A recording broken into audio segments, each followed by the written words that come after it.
Pour l'homme qui a rendu ses lettres de noblesse à la natation française, la passion pour le sport est intacte. Et pourtant, elle ne date pas d'hier.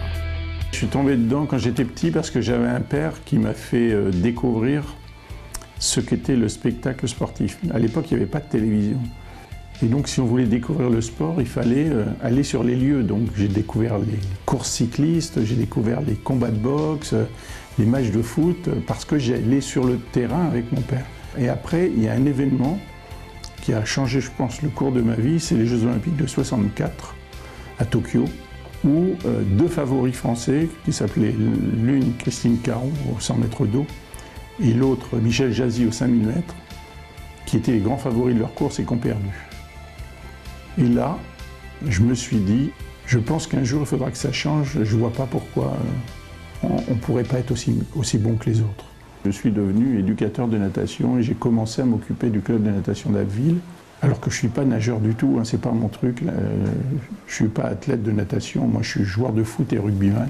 Et donc là j'ai eu une révélation pour l'entraînement, c'est-à-dire sur la capacité à mobiliser des gens et des énergies sur des projets et des objectifs. C'est dans la situation d'entraînement, avoir l'intelligence de comprendre ce qui est en train de se passer avec son athlète, et non pas forcément de vouloir lui imposer ce qu'on veut nous, mais de comprendre ce dont lui a besoin. Insatiable Alain Bernard. 3e plongeon, 3e record du monde. Le nageur français vient d'effacer le meilleur temps du 50 mètres nage libre. Ça doit être aussi un éducateur. C'est-à-dire au-delà de la technique, au-delà de l'entraînement, au-delà des titres, on doit former aussi des hommes et des femmes, citoyens et citoyennes. Je pense que c'est la rencontre qui fait que quelque chose va se passer. C'est-à-dire qu'à un moment donné, on est tous comme ça. Il suffit que quelqu'un nous montre dans son attitude qu'il croit en nous pour que d'un seul coup, ça décuple nos forces. Et bien c'est la même chose dans la rencontre entre un athlète et son entraîneur.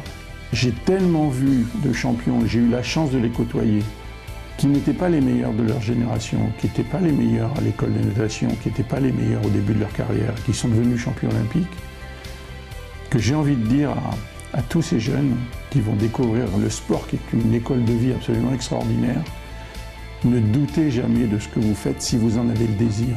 Il faut travailler beaucoup, mais allez au bout de vos ambitions, allez au bout de vos propres désirs et vous verrez les joies que vous allez en retirer.